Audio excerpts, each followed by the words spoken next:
Dan Locke got involved in Scientology in the late 1960s in the Los Angeles area, but then moved up to Portland, Oregon, where he actually really got involved and became a staff member at the Portland organization in the early 1970s. He eventually joined the Sea organization and ended up down in Los Angeles at the American Saint Hill organization and at the Flag Liaison Office for Western United States. I knew him in 1982 and 1983. We were in the RPF together, the Rehabilitation Project Force, and I hadn't seen Dan in years. And so you're going to hear lots of stories about his time in Portland, about what Scientology was like in the 1970s in the Los Angeles area. And we only got that far. And so we're going to end up doing more than one video with Dan because we still have much more to cover about his time in the Sea organization. He eventually left the Sea organization years later, and we will tell those stories as well in future episodes. But in the meantime, we think you'll find this enjoyable and informative. So let's get on with the show. Here's Dan Locke.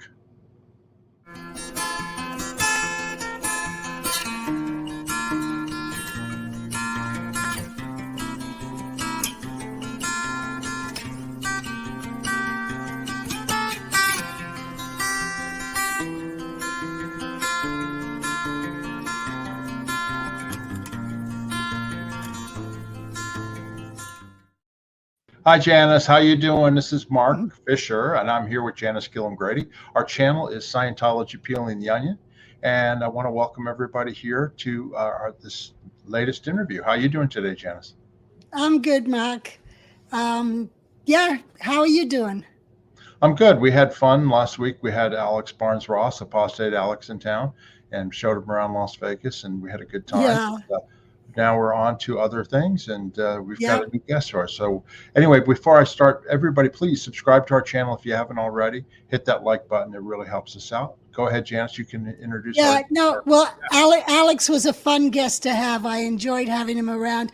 And then you just missed Elizabeth. She was here, and she wanted to come in and say hello, but they had to leave. Otherwise, she would have come on the air and said hello. She likes doing that. Anyway, so today, our guest today is someone whose name I heard a lot when I was in the SEAL because I was on personnel lines. And I know, Mark, you were on the RPF with him, but I never actually personally got to meet him until after our Sea Organ Scientology days. He and his family came and visited me in Las Vegas. And he also was in LA when I did the celebration of life for my dad and my brother-in-law. And we've just stayed in touch over the years and had lots of good communication and many laughs. So let me introduce Dan Locke. Hi, Dan. Hi, Dan. Get you here. There we go. Got you there. I try and stay centered and balanced in life, so this is good, good practice at it. Yeah, you look good there. Thank you very much. You guys look good there too. Yeah. Thank you. So where are you talking? Where are you located? That's better. Northeast Los Angeles in Highland Park. Okay. Not too far from. And is that... not too far from where I mainly grew up in LA. Okay, great. And then, so we'll go ahead and start with everybody else. How did you get involved in Scientology? When was it? Well, I guess my first involvement, my brother, I have two brothers and two sisters, and the next oldest brother, he was somebody I really looked up to. He was an athlete in school, and girls loved him, and just a lot of things for a kid to look up to, and my big brother. And he joined staff at one of Carl Barney's missions in Glendale, California. I think in about 1970. Actually, it would have been earlier than that. Probably would have been about 1968. Okay. And I had all I'd known about Scientology was an article.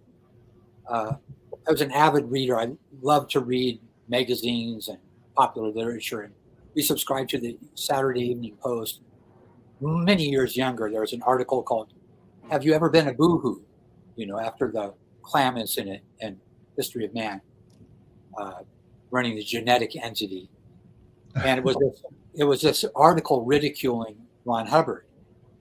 And anyway, so that was all I'd known about Scientology. And then my brother got into it. And looking up to anything my brother did, I was very interested. So I went down and took a personality test. And I remember I took the personality test. I was a pretty introverted kid, really shy. And not anymore. not so much, sometimes. But this woman did the analysis, and she had a great line that should have been in every personality evaluator's hat write-up, because it really worked with me. She said, "Dan, if your graph was in any worse shape, I would have your mother come and pick you up. I wouldn't let you go home." I mean, that's good, huh? Yeah. Push your buttons, that's for sure. So I went home with it, and of course, I was a kid. I had to have parental consent. My parents didn't let me sign that. So all I could do was listen to my brother talk about it, who was in love with it at the time, and stay involved. And then as soon as I turned 18, the next day I moved out of the house, and maybe a few days after that, I was on my first actual Scientology course. And this fellow was at Altadena Mission, which is a little suburb of close to Pasadena. Right. And the fellow who ran the mission, his name was Norm Rest. And at the time, he was a fairly well-known personality. I don't know. It'd be wonderful to hear back from him and what he's doing today, but I lost track for years. So, but prior to that, I had, in between finding out about Scientology from my brother and that first course, there was a fairly long history in psychedelics, and drawing what I could get out of them as far as fun or pleasure, or what I thought to be some sort of awareness of self and others and stuff. So I took a little break on that to do the comm course, but then I got back into, I tried to get a relationship going with a girl at the mission. It wasn't successful. I hadn't had enough wins, and I bowed out. And got back into psychedelics. Had some horrible trips. After some wonderful trips, I just went to both sides of all the way down from hiding to serenity of Venus, down into hiding again. Just ended off just being really, really introverted, more than I'd ever been. And so, at the time, I had these Afghan hounds, kind of fit. You know how they chose people choose dogs that are kind of like them. So I had long hair, 0 weight, and I'd walk around with Afghan hounds. So that was the look-alike. Yeah, the look-alike. Yeah. Anyway, if I go into too much detail, just roll your eyes or hold up your finger or something like that. Let me know. These kind of stories I maybe told once or twice in my life, and it hasn't been for a long time. Anyway, so I had these dogs, and the dogs got mixed up. I lived in a hippie haven in Pasadena at the time, where the whole block was in a cul-de-sac, and everybody was smoking weed, and everybody was doing something, and everybody had dogs. So the dogs would all come out, and they'd all play and have fun, and sometimes when you weren't watching, they'd mate without you knowing about it, of course. Anyway, so the consequence of this is I had these pups that came from the female Afghan. It was a cross. They were crosses between shepherds and Afghans. So they turned out to be just this beautiful dog, just amazing. They had the shepherd coloring and the gray and black and white, and something of the bulk and physique of a shepherd. Right. But they had these Afghan things as well. So this is 1970 or 71. I sold these, like 6 of them, for $150 a piece, which was like, a lot of money. That's a lot of money. Yeah. And me and a buddy just took off hitchhiking with $900. I changed them into traveler's checks, and we just went up and down to communes in California and Oregon. And I was a Buddhist commune one week, and then a Christian commune. I was getting converted and deconverted, and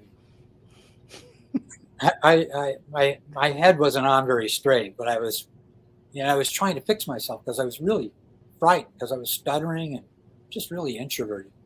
Anyway, I finally got up to Portland, and I saw a Church of Scientology, and I remember I actually hadn't finished that comm course. I got this upset with this young woman on the course, or I asked her out, and she turned me down. I couldn't confront coming back the next day. So I thought, I've got an incomplete comm course, communication course. Maybe that'll help me. Maybe that dream can come true. I can fix myself, By then, my brother had dropped out. This was like 3 or 4 years later. I took the comm course, and the end result of that was that I could look at somebody straight in the eye and stutter. It was birds fly. Maybe not in the drill itself, but socially, I still remain completely unconfident of myself. Right. So, and I didn't have any. By that time, I was out of money, and I couldn't afford, even an intensive and stuff. So I was reading books. And I was fascinated by the books, and I enrolled in on the HQS course. And I don't know whether it was an HQS course or they had a $5 Rude session. You could get 3 Rudes flown for $5. And I don't remember which came first, but it was either on the objectives or on that rudiment section. Something happened. I think it was the objectives. On the objectives, on 1 through 4, something clicked, and it just extroverted me from that haze I had been in and that self-concern I'd been wrapped up in to this extroversion. And I went from talking to nobody to talking to everybody. And I haven't kept my mouth shut since. Mark's trying to get a word in right now. It's not working. No, that's okay. I just wanted to clarify a couple things you said. The HQS course is the Hubbard Qualified Scientologist course for our never-ins, people who are watching who never were in Scientology. And it's the second course back in those days that you would do after doing the communications course. The communications course taught you training routines 0 to 4. And then when you did the HQS course, you did like you said, the upper indoctrination TRs, and then you got objective processing, I guess. And then just so people know, rudiments are where you basically are just handling any upset you might be having, any problem you might be having, or anything that you've done that maybe you're withholding. And it's called getting your rudiments in. And so it's a very quick action. It's done before any Scientology processing. But anyway, I just wanted to clarify that. Go ahead. Now, I have a question, Dan. Yeah. Dan, I have a question. Did your stutter go away from doing that course? Oh, yeah. Yeah. Boom, Yes. boom, boom, like that. Yeah. Okay. So I was really pleased, and I was talking with everybody. And by then, I'd been, hanging out for months, and I was just, like a wallflower. So suddenly I was in communication with everybody, and they're all people you know how it was back then. Everybody was like 19 or 20 years old, maybe somebody around 30 years old, The old, and they still were considered old. Yeah, that was considered old, 30. Yeah. And there were a handful of, there was also a handful of guys from the 50s around back then too. It was a lot of fun. I don't know. Am I one of your first guests that had much of a long history in a class 4 org? Or have they been mainly old ESO guys? We've had a few. Okay. Yeah, I got to watch more. I'll watch more after this. Okay. Okay. Stakeholder. Yeah. I've loved everything I've watched, by the way.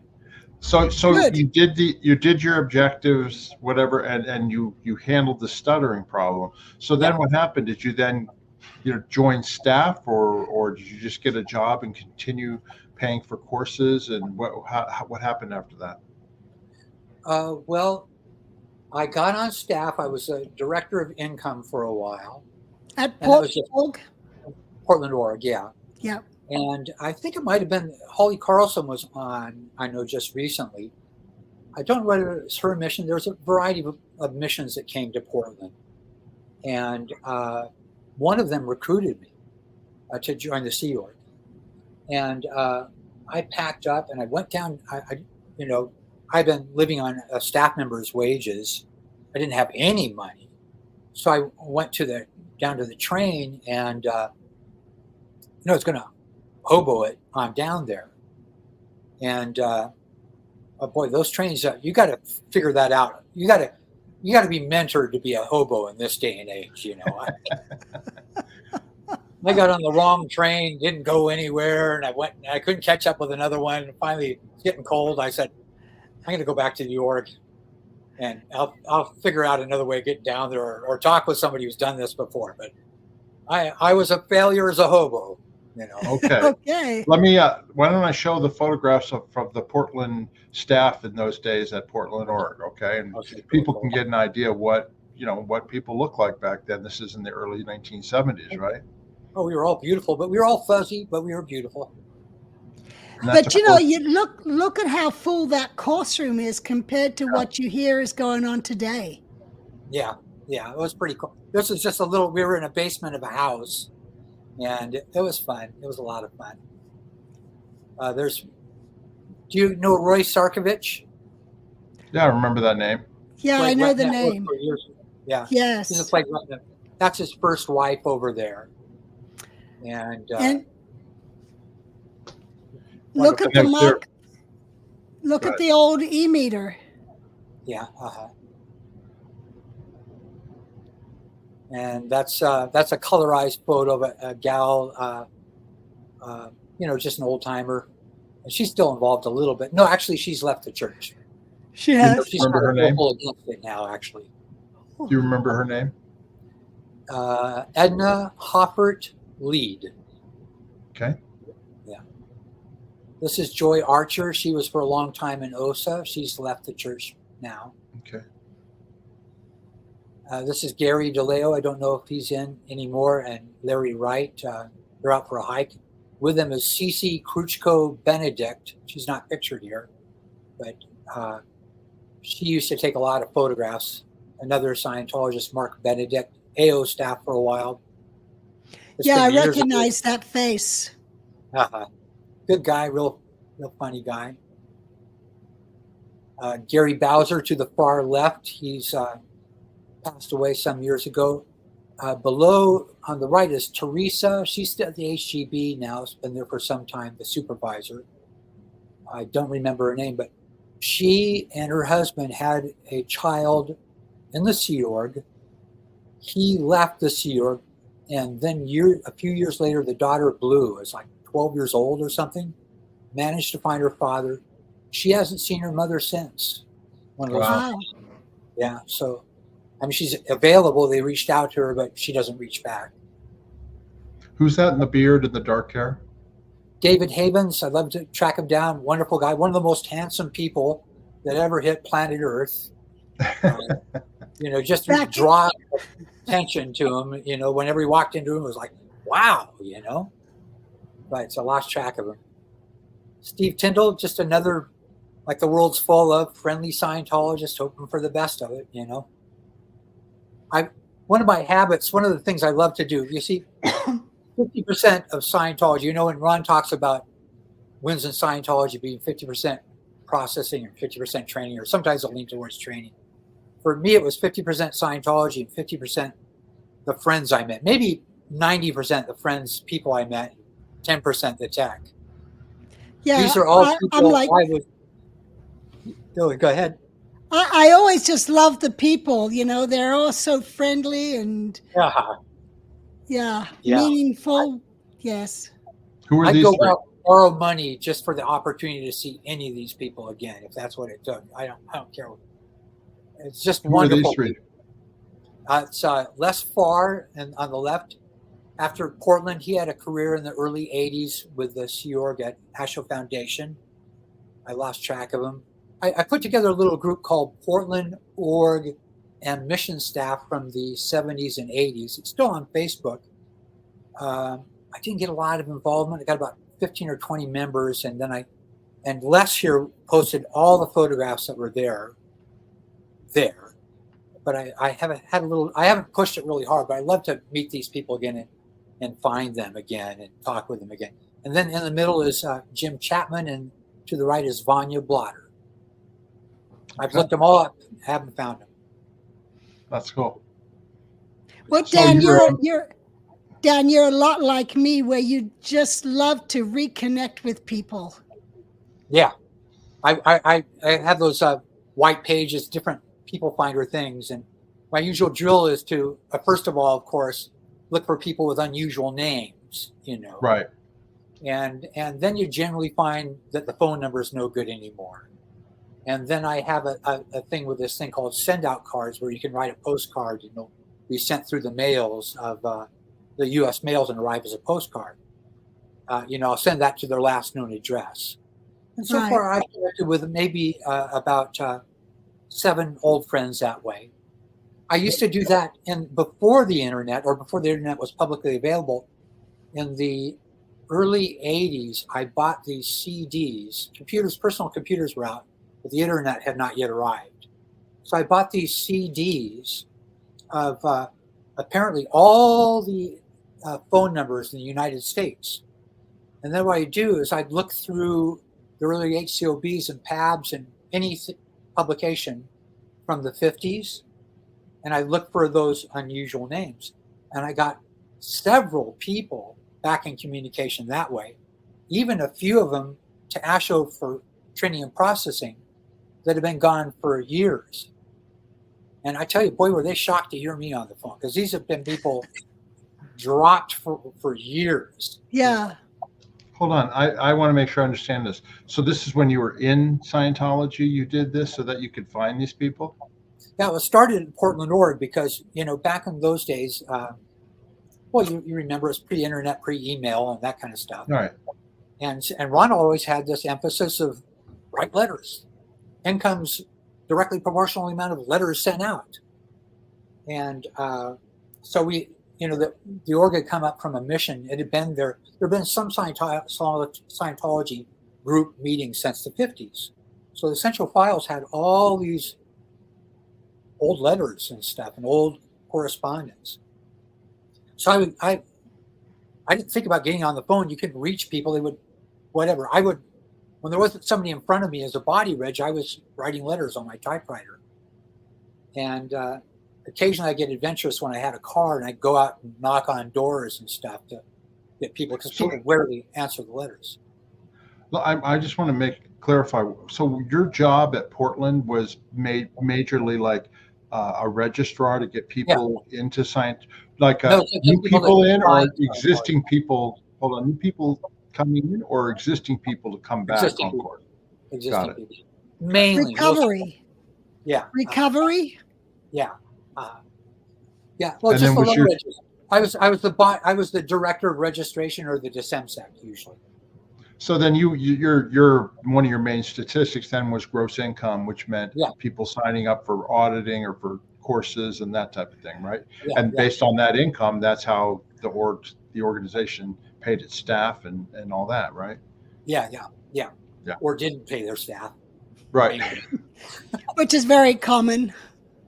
By the way, the whole time I was on staff, except for just a little brief times, I lived at the church, and I was there day and foundation, night and day, for years. And I sold how I made my so I didn't have to pay any rent, but I still had to eat food. And I mainly ate food by going down and selling plasma. I think 2 or 3 times a month. Blood. Not blood, but plasma. Oh, and I know. It's the same thing, though. Yeah. Yeah.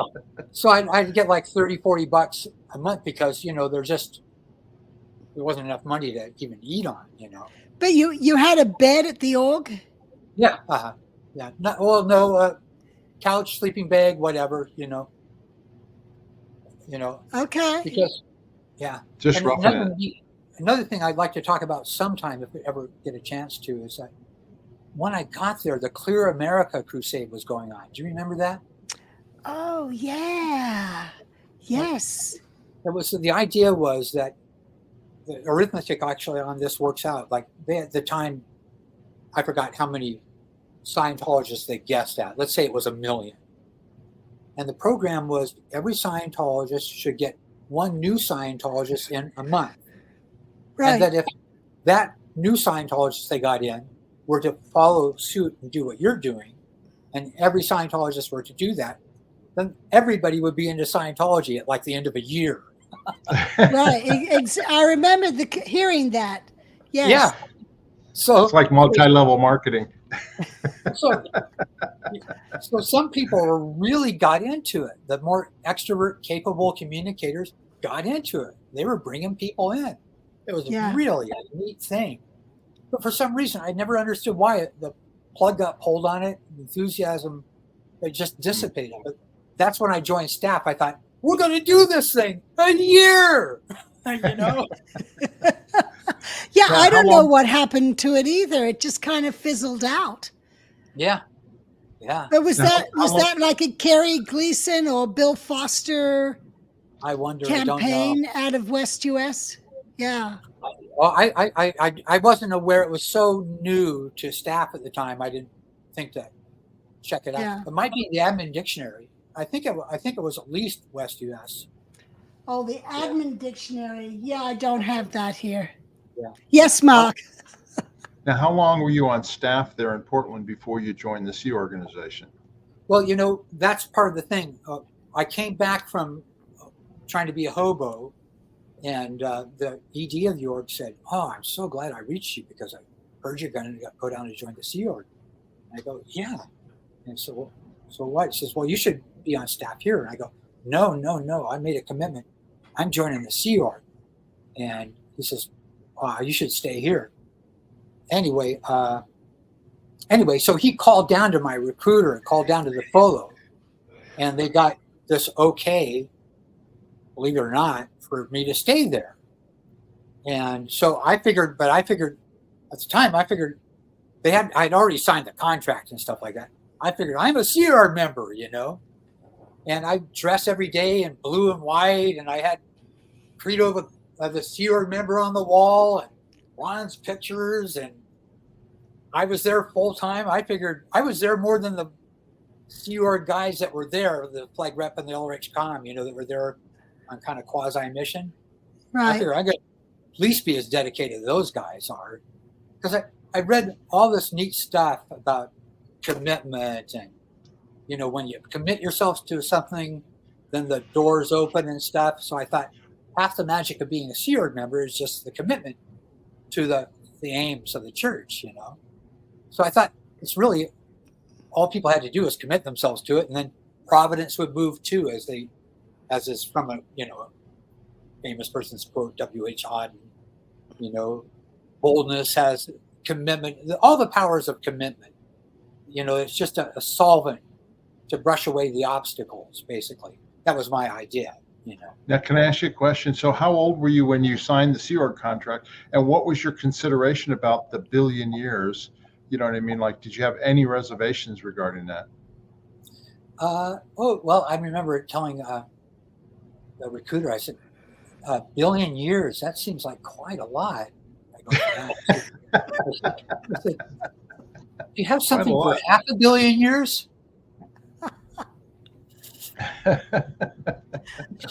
And that got a laugh too, you know.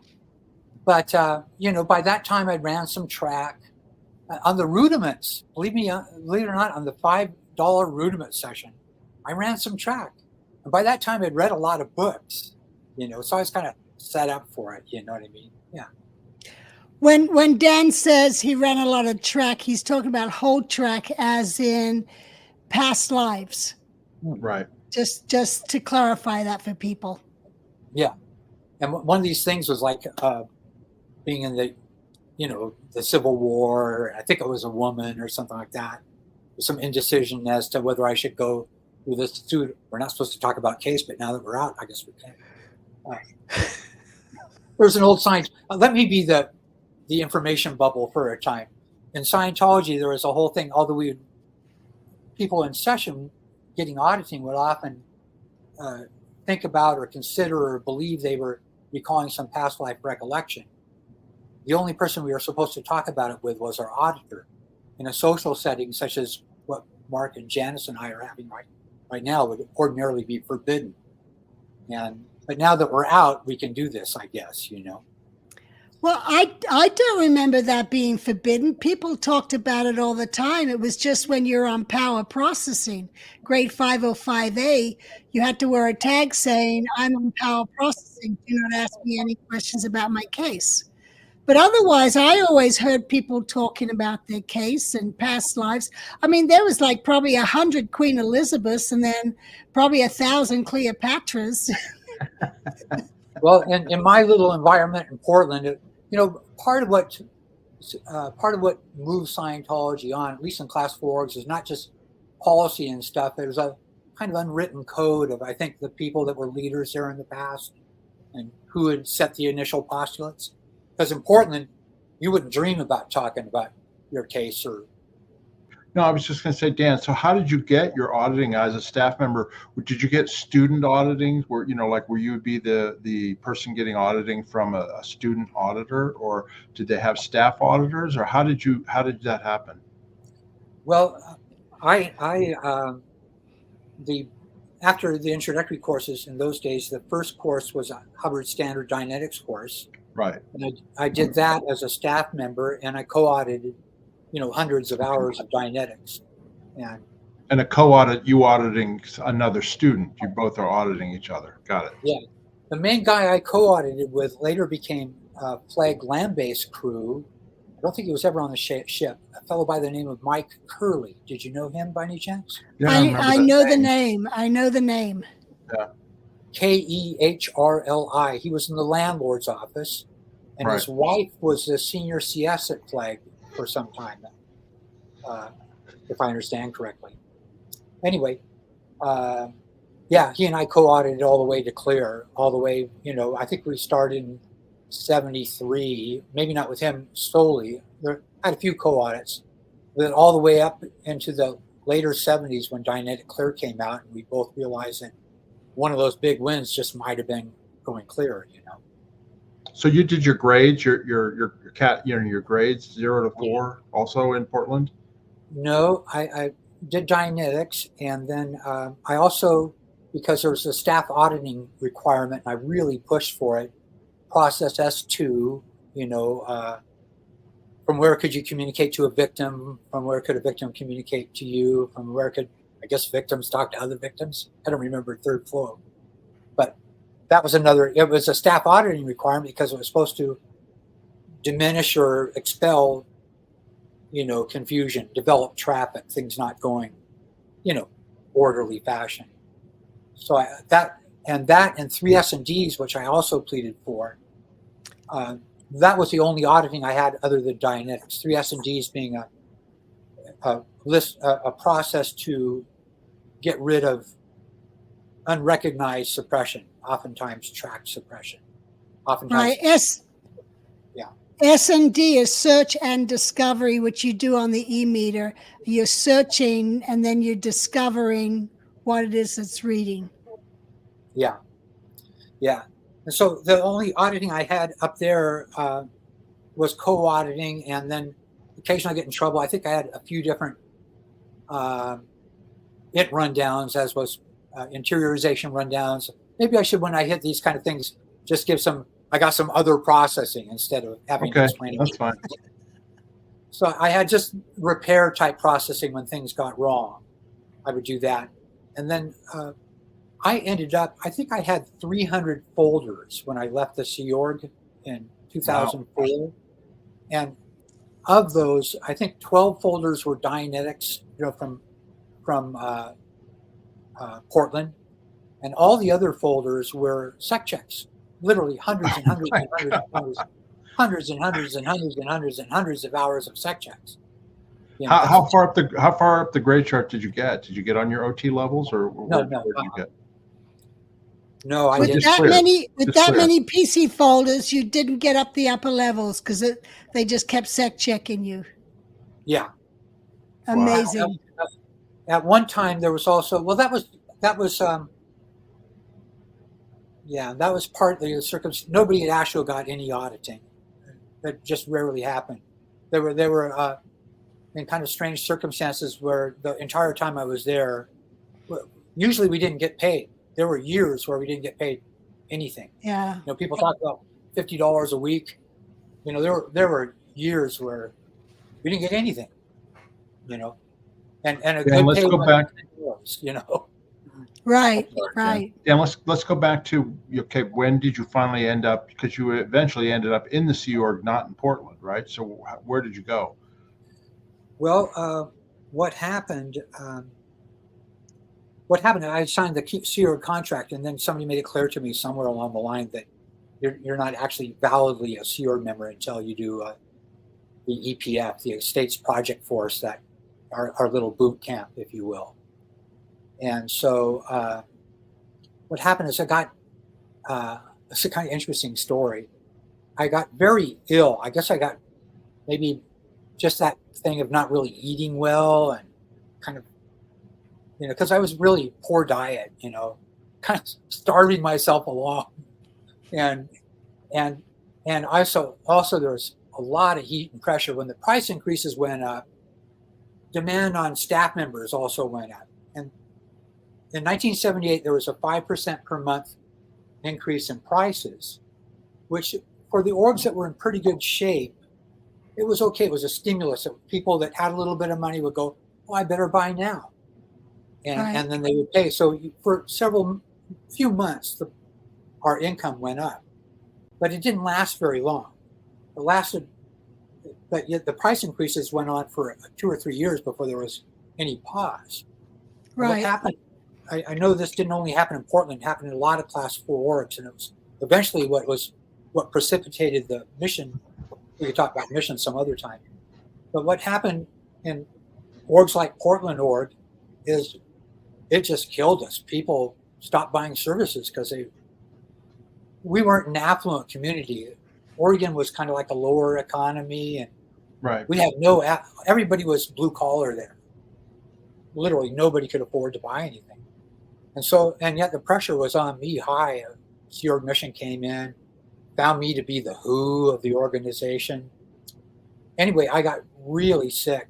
Went to the doctor. He says, "You got your ulcers starting to bleed a little bit. You have to leave staff. This is too much stress on you." And so I go, "Well, I want to live, so okay." And so I went to the LRH-Com. I said, "Doctor, who's a Scientologist doctor, said I should leave staff. It's too stressful." He says, "Okay." He says, "Well," and then he called me back and he says, "Well, I couldn't find anything about how to leave staff other than expelling you. So what we're going to do is we're going to expel you." And I go, "Okay, if that's the only way you can do it, I guess you got to do it." So I wasn't declared, but I was expelled from the Church of Scientology. Isn't that pretty much the same thing? I guess so, but I never heard of it before. But at least I wasn't declared a suppressive. It didn't say suppressive. It just said you're expelled. So what happened was, what year was this? That would have been, I guess, 1978 or 19. Oh, so you were in Portland then from the early 70s to 78 or whatever, right? Yeah, from 71 to 79. At the time I left, there had been no staff members that had completed a 2.5-year contract. I'd gone through 3 of them. Oh, wow. Yeah, well, that's so because you had a couch. Yeah, also I had a couch. Who knows? I might have kicked anybody else out. Nobody else tried, but I don't know. But then what happened is, I mentioned I'd taken psychedelics. A Sea Org mission came in and said, and basically to round up anybody who'd signed a Sea Org contract before who had taken LSD. Yeah, because the rule came out in 1978 that if you were taking LSD, you could not be a member of the Sea Org. That came from Hubbard, right, Janis? Yes, it did. Yeah.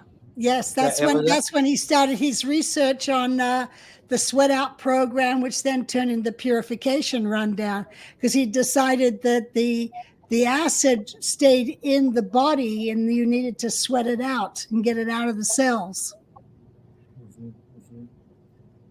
So the mission came to town, recognizing, there've been Sea Org missions coming. I guess the easiest thing to do, well, not easiest, there's a lot of people that sign contracts that don't activate. And so they had this kind of buy now or today only. There you go. Come in now. Yeah. If you don't get in by such and such a date, you can't ever get in. Right. And so I'd pretty much healed up by that time. I'd been gone from staff for a few months.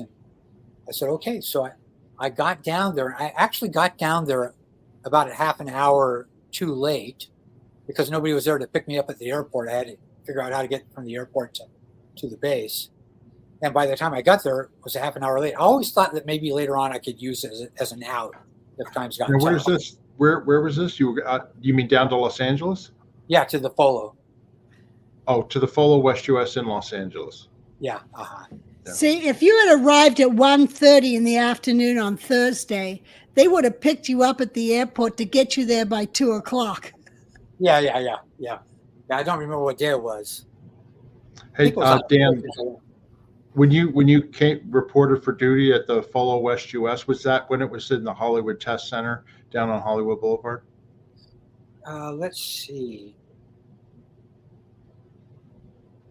Yeah, I think it was. Yeah. Yeah, because that's when I rejoined, and I had to do my flag readiness unit, and the management was down in the basement of the Hollywood Inn. And Roy Selby and Holly wasn't there anymore, but there were other people that were there that I remember, and they were downstairs. Yeah. Roy Selby was the commanding officer, I think, for the whole area, or the deputy commanding officer. Yeah. Yeah. A good guy. I liked him a lot. He could be rough, but he's a pretty good guy generally. Yeah.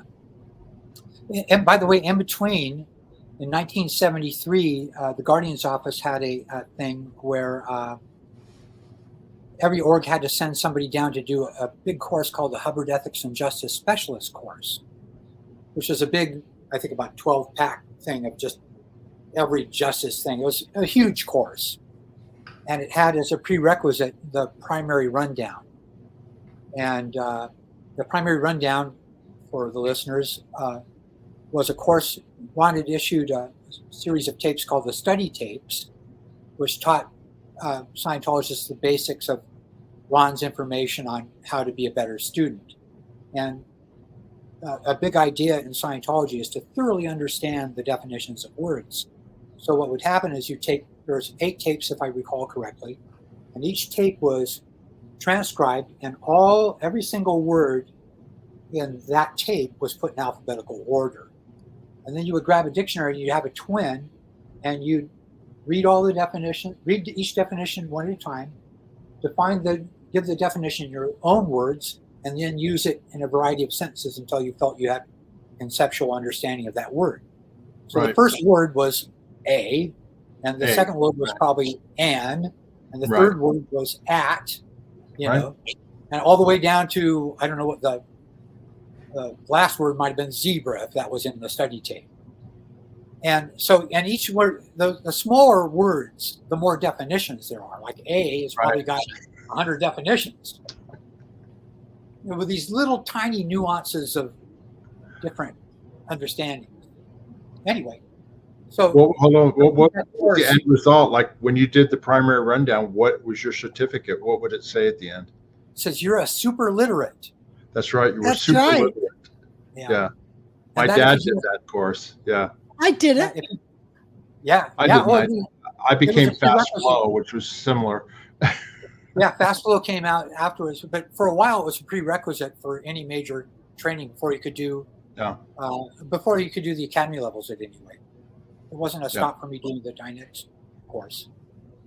But anyway, and if you do happen to do any post editing where there's overlays, there's actually some neat drawings about it in the LRHEDs at the time, which I always thought were from Ron, but I'm sure they were probably by Andre or some noteworthy person. But anyway, but you felt like you really accomplished something, and I'm certain it did bring up my duplication of written words and stuff. I thought it was a valuable course. But anyway, at that time also, it was done in the ASHO course rooms, and ASHO had a big booming briefing course at the time. ASHO was American Saint Hill Organization. Right. And the guy who did my Method 1, Method 1, which is where you clear up, it's a type of auditing where you clear up all your words that you may have passed or not fully understood from your past education. There's a simple auditing procedure that goes along with that. And my auditor for that was Waldo Waldman, who you guys, I'm sure. Yeah. Bob Waldman. Waldo. Bob Waldman, yeah. Yeah. I recruited him for the Sea Org. Yeah. Good for you. Great guy. Loved him to death. Pro tennis player. Oh, I didn't know that about him. Yeah, he was about to go on the circuit. Yeah. How about that? Great physique, great hearty atmosphere about him. This big wide curls, not quite afro, but natural curls. Close, yeah. Big curls. Yeah. And when you did the method 1, if you finished method 1 auditing, which was clearing up your misunderstoods, and you did the student hat course, that made you fast flow, just so our viewers know.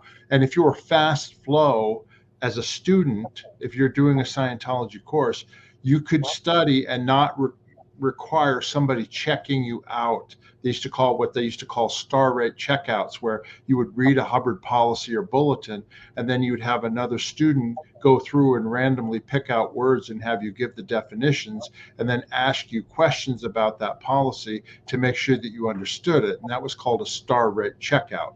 And that added time to any course. So if you became fast flow, you didn't require those checkouts anymore. Am I right? Yeah, that's definitely right. Yeah, so it's pretty neat. We all thought we were pretty darn smart after doing that course. Yeah. It was a difficult course. You know, it's pretty difficult. But I want to mention also Bob Waldman. The briefing course was so busy at the time that I got all that auditing up on the roof of ASHO. Where, on Temple Street? Yeah, on Temple Street. Yeah. Outdoors. Sorry, we have to talk about locations because these organizations moved several times. But yeah, Temple Street. Yeah, over by Thomas. They moved to the blue building, around 78, 77, 70? No. No, 77, they were in the blue building. Yeah. So I was still in Portland then. Yeah, I think it was 76 or 77. And when I got there, it was still drab, old paint and ugly. Yeah, Janis, when I was doing the flag readiness unit, it was in 1978, and they were doing the renovations for ASHO at the Big Blue. Jesse Prince and everybody and Andre were in the RPF then. That's the first time I ever saw the RPF. But I used to have to go over to Temple Street to do different projects and stuff. So that's how I do it. So it probably was like 79 that they moved over there. Anyway. Okay. Yeah. I'm not sure. I know I didn't get there until 79. And it was still, very hospital-ish then. And somewhere in 79 or early 80, the renos began, because I remember having to move around the masking tape and all the different things that were done on the walls and stuff. The graphics, yeah. Doug Harlan is in one of our groups together. He was a big part of that. He'd be fun to have. Yeah, he and Patty Lamar. Yeah. Yeah, I've talked to Doug and Patty. Can I explain that because the Big Blue that everybody sees now with the Scientology sign on top of it was the former Cedars-Sinai Hospital, the orders from Hubbard were to make it as much as possible not look like a hospital. You know what I mean? Because the hallways were just like any hospital I've been into since. That's what it looked like, except it was very old because they bought it in 75 or whatever it was. So, part of the handling was do bright color graphics on all the walls to make it not look like a hospital. Anyway, I interjected that. Go ahead. That's good. It's interesting because we've actually fallen away from the dictates of Ron Hubbard by doing this classy craftsman kind of look for ASHO now. It's all wood and grays and browns and neutral colors. It's not the loud splash like Ron had in mind for it, Right. Anyway, so you said you did primary rundown and all that, and you reported to the FOLO to join the Sea organization. What were your first position after you finished the States Project Force?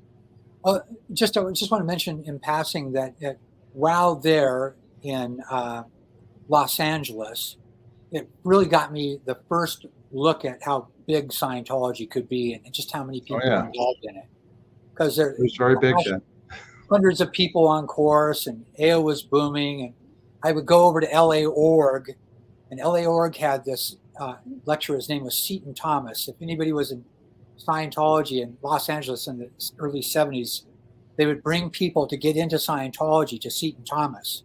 And at LA Org, which was, I think, on 9th Street or something, I forgot where it was, there would be hundreds of people for a an introductory course. Yeah. Right. And the most popular one was called Love, Sex, and Marriage. And it was this lecturer, and he wasn't bound by a script. He knew the Know to Mystery scale. And he talked about the Know to Mystery scale in regards to courtship.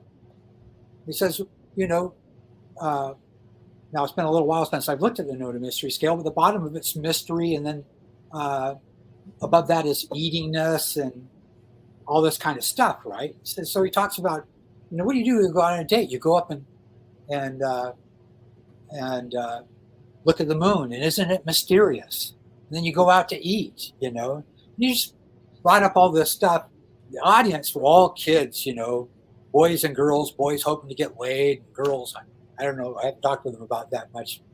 Maybe they were hoping for the same, maybe some romance or whatever.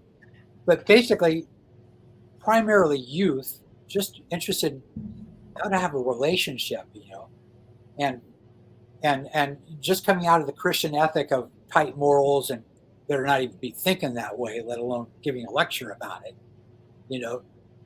He just gave all these young kids a hope that there might be some romance and they can get out of their own shit fast enough to, make a relationship go right. So it's very pertinent and applicable data to the youth of the day. I'll tell you that. Right. I just want you just reminded me of something, because like I said, I went out to Los Angeles for the first time in 77, but then really in 78, coming like you did from Portland, which was a small organization. I came from Washington, D.C., which was it was a large organization, right? But when you went to Los Angeles, it was like you were going almost to a Scientology community. I'm just trying to explain this to our viewers out there who were never in Scientology. Like you mentioned, there were hundreds of people on lectures. When the briefing course, which is like the where you listen to all of Hubbard's tapes on the St. Hill Special Briefing Course at American St. Hill Organization, there were hundreds of people that were doing that full time. The advanced organization, when I was there, was at right next to the Manor, which later became Celebrity Center. I went to the Celebrity Center, Janis, where your mother on La Brea. It had moved into La Brea, and it was a big happening thing. And John Travolta was in, and they were bringing in Priscilla Presley, and it was just like you felt like as a young, I was 20 years old. You felt like you were joining up to something that was really moving, right? Absolutely. Yeah. It was shaking and moving back then. Yeah, where it's not at all now. It's nothing. No. And it's also at that time I met your mama. I met Yvonne. There was an event at the Palladium.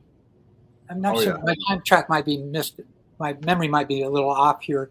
Did Diana's record Lifetimes, did that come out in the early 70s or the late 70s? Late 70s. Yeah. Some event I met your mom, and I know my brother would like to go to the Celebrity Center much years before. And I said, my brother was very fond of you. And she said, who's your brother?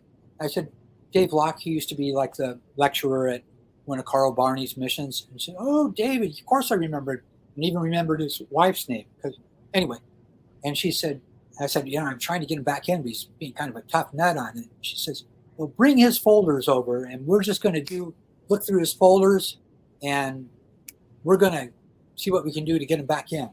So that's what I did. I got his folders together and got him over to CC, and somebody gave me I forget what book of case remedies, Remedy M, I guess, when you cull the folders. Yeah. I forget. And anyway, I did the thing on him and got him in for a session, and didn't quite get him back in, but got his friendship back in on the subject quite a bit at the time.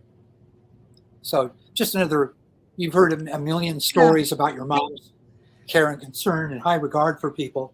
Now you got one more. Well, good. I love hearing them. Yeah.